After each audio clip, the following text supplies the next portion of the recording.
السلام علیکم۔ محرم الحرام اور نئے سال کے عہد و پیمان۔ سورۃ توبہ، یہ سورہ نمبر ہے 9 اور آیت نمبر ہے 36۔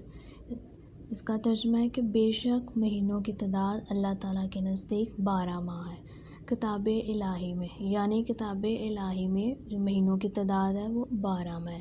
یہ جو تقسیم ہے یہ مہینوں کی کسی انسانی تقسیم کا نام نہیں بلکہ یہ رحمانی تقسیم ہے، اور یہ تقسیم جو ہے تب سے ہے جب سے اللہ تعالیٰ نے آسمان کو پیدا کیا اور زمین کو، یعنی ابتدا ہی سے 12 مہینوں کی تعداد ہے۔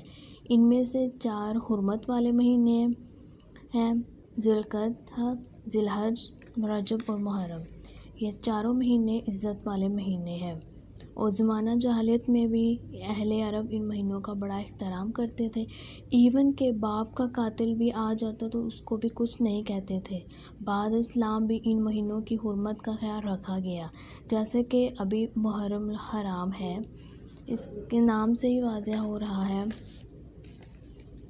کہ یہ کون سا احترام والا مہینہ ہے، عزت والا مہینہ ہے، عظمت والا مہینہ ہے۔ محرم الحرام یہ پیغام کیا دے رہا ہے؟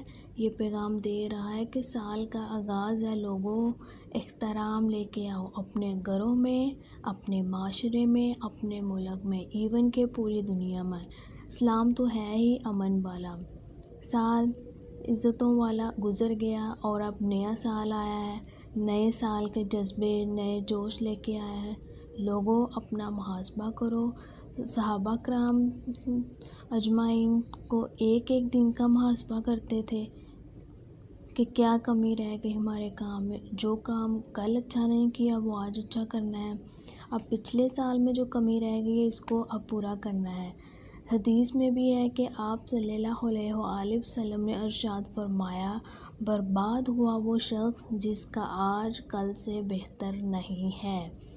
جیسے کہ پانی بھی اگر ایک جگہ رک جائے تو اس کے اندر بدبو پیدا ہو جاتی ہے، ایسے ہی ہمیں چاہیے کہ ایک دوسرے کا حقوق کا خیال رکھنے والا مسلمان ہوں۔ جو ہم نے پچھلے سال کھویا ہے اس کو اس سال پانا ہے، یعنی کہ ان کی بات، صحابہ کرام کے طریقے۔ اسلام کو تو سلامتی کا نام ہے، ہم نے دوسروں کے ساتھ اچھا کرنا ہے، یہ نہیں کہنا کہ وہ اچھا کرے میرے ساتھ میں بھی اچھا کروں گا، اس کے ساتھ ہم نے رب کی رضا کے لیے اچھا کام کرنا ہے۔ اگر ہم نیت سے کریں گے تو اللہ دوسرے کے دل میں آپ کا احترام بھی ڈالے گا، محبت بھی ڈالے گا، کامیابیاں آپ کا مقدر بن جائے گی۔ انشاءاللہ ہم نئے سال میں خود کو اور بہتر بنائیں گے۔